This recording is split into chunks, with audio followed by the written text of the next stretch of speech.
Welcome to Welling for your spiritual well-being and your ministry overflowing. You've probably heard that threefold I to express some sort of dismay.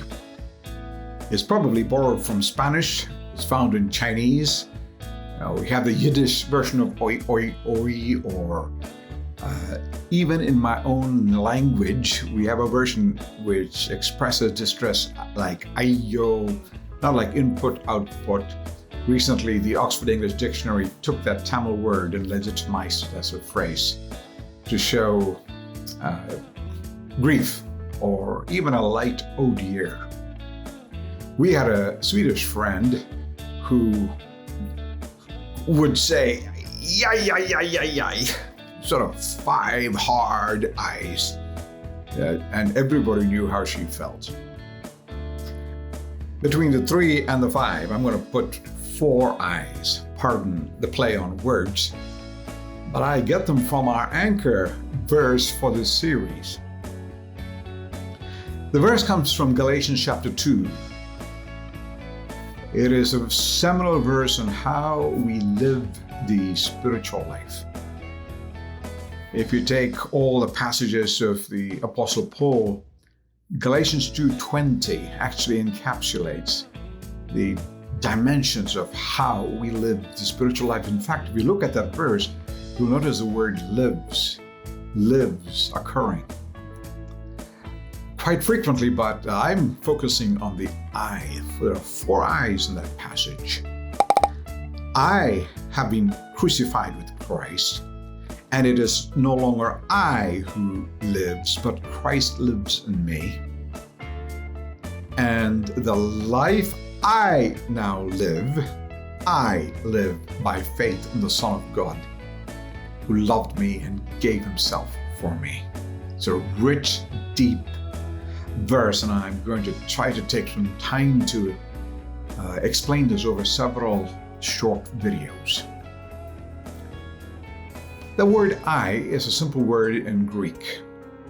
Actually, every language has its own version of the I. It simply means you in your personal identity. If you take all the uses of the I in psychology and sociology and put it under theology, the I is what makes decisions. It's the way we operate. It's what we think of ourselves. The Greek word is simply ego. We've learned the English version of it as ego because it has some pejorative feel to it. The word egoism is focused on what we want or I want. I only act in selfish interest. Or egocentrism is self-centered. Someone said, we use the word selfie for pictures because narcissism is too hard and long a word to spell, let alone pronounce. It's not easy to break free from egotism, where I am biased toward myself. I'm told of a university grad who went back to his family in the farm, the only graduate of a university, and was talking much about himself.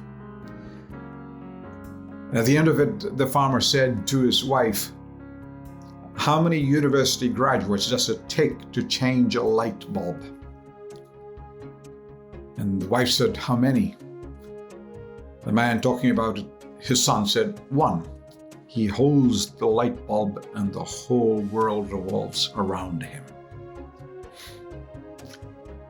In psychology, it's simply the notion of the self, the single being, the unitary being, the one who stays somewhat continuous, whether you're 5 years old or 50 years old, where you are the subject, where me is the object. Sociology tells us that the I has to do with impulses as we operate inside society. Philosophy will place it as personal identity. Because you're a human being, By virtue of being, living, knowing, doing, you are an I.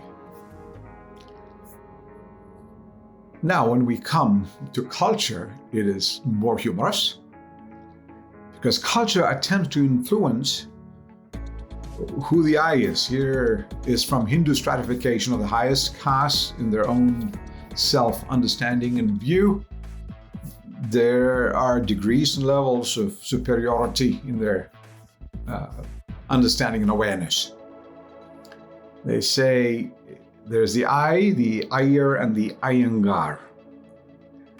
And the joke is the Iyer you get, the Iyengar you get. Carl Jung, the psychologist, said this: the world will ask you who you are.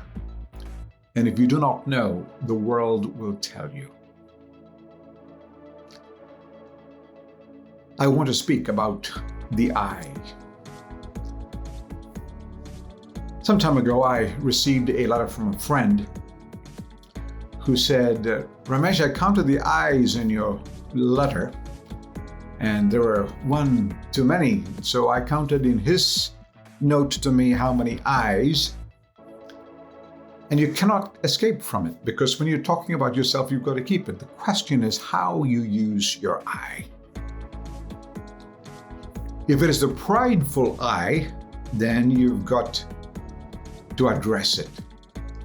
But if it's just a personal I, as you will find in the apostolic biography, even in Galatians chapter 2, you've got to affirm it.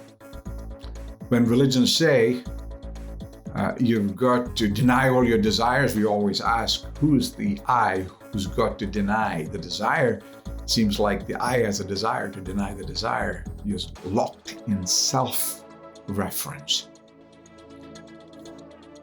So we distinguish between what we call the prideful, egotistical I and the personal, psychological I. The Apostle Paul uses both in this verse. One which needs to be crucified. And that happens, we'll talk about it. The other which needs to be indwelt.